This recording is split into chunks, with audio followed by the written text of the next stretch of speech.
In the 1990s, community organizing effort was created in southern Florida. It's called the Coalition of Immokalee Workers, formed to protect the interests and to support workers who were being paid unfair wages and really harsh conditions in Florida's tomato farms.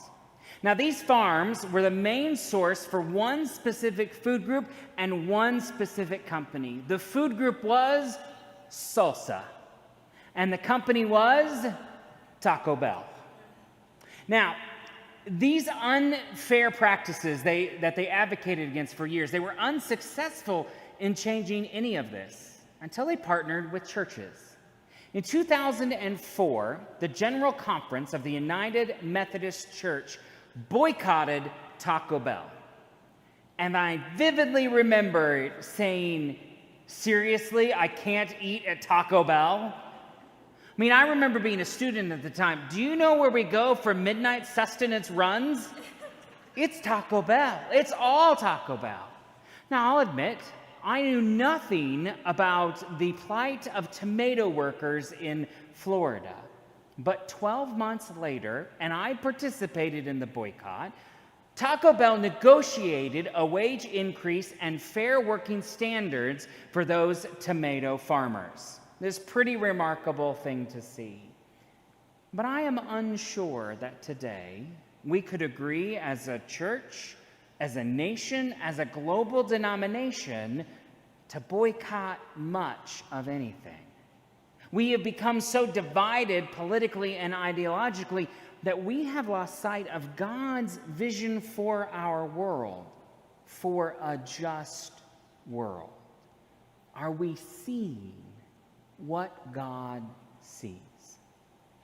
A few weeks ago, one of you said to me, "This is really going to be a long worship series, isn't it?"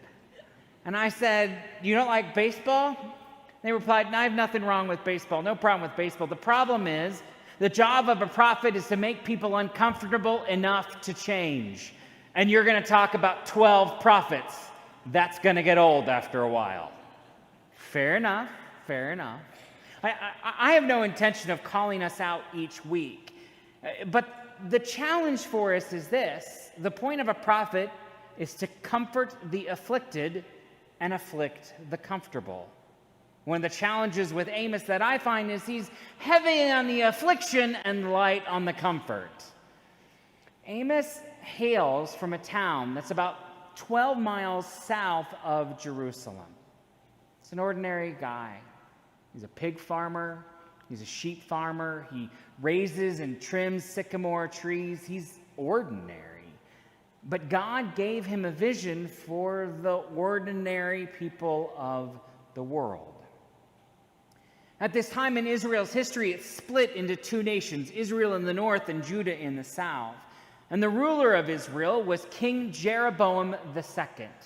And Israel was growing in wealth and affluence, and the economy was booming. But Amos pointed out, wrong total book, wrong section of the Bible. Amos points out there's a disparity here that you need to pay attention to. And so he decides he's going to go from his Judah world all the way up into Israel to the king's summer residence in Bethel to speak the truth to him, to tell him your legal system is corrupt.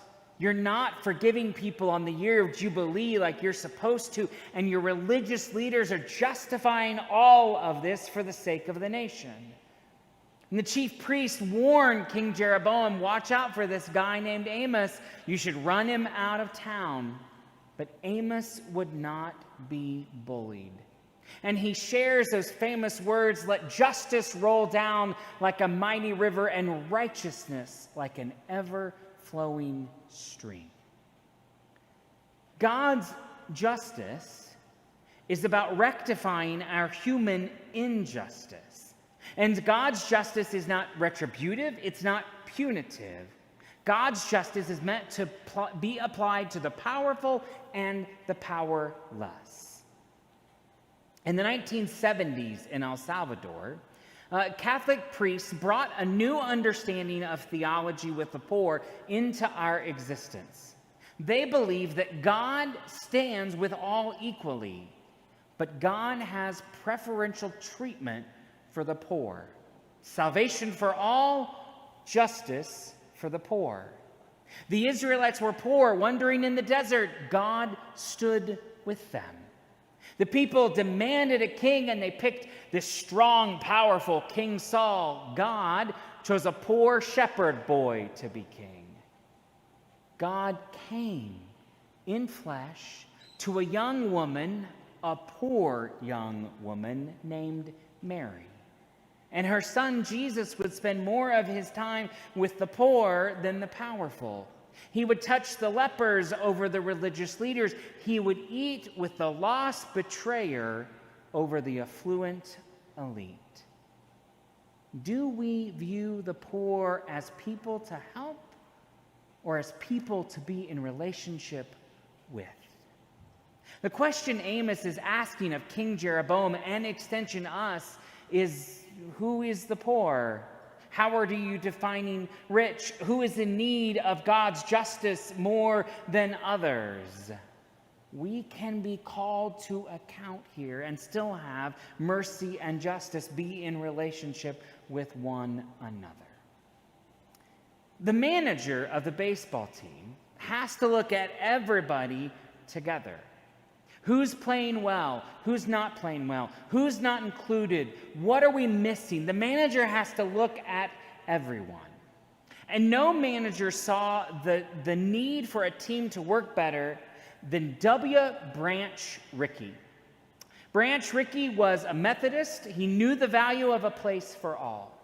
He was famous for being with the St. Louis Cardinals from 1919 until 1942 as manager and player. He took them to their winningest season in history with 106 wins, which is remarkable.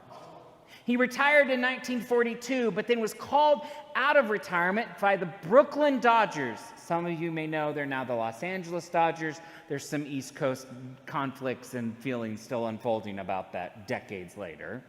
But he got called by the Dodgers to come manage the team, and he said, fine, but with one exception. You have to integrate baseball. And I won't manage the team unless we bring a black player onto the field. And another Methodist would come to play, his name being Jackie Robinson. And Branch told him, Jackie, this is going to be the hardest thing you are ever going to do. The resistance is going to be incredible.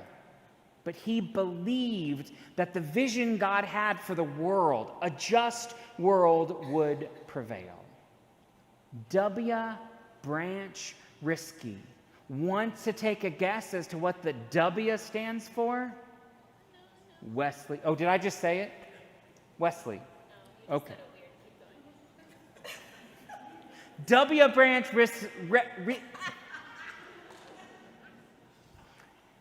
W. Branch Rickey stands for? Wesley. Thank you. I'm so glad you're all with me. It's helpful. Branch listened to the vision of the world, and he worked for it to be merciful and just. Now, a lot of you are asking, what does this mean for me? How am I being called and challenged in the world today? There are no simple problems in our world. And that means there are no simple, easy answers to these problems. We're not going to solve poverty. It's rare that we are going to be able to stop a war. We can't fix homelessness or racism or homophobia. And yet I think we are called to participate in all of those social problems.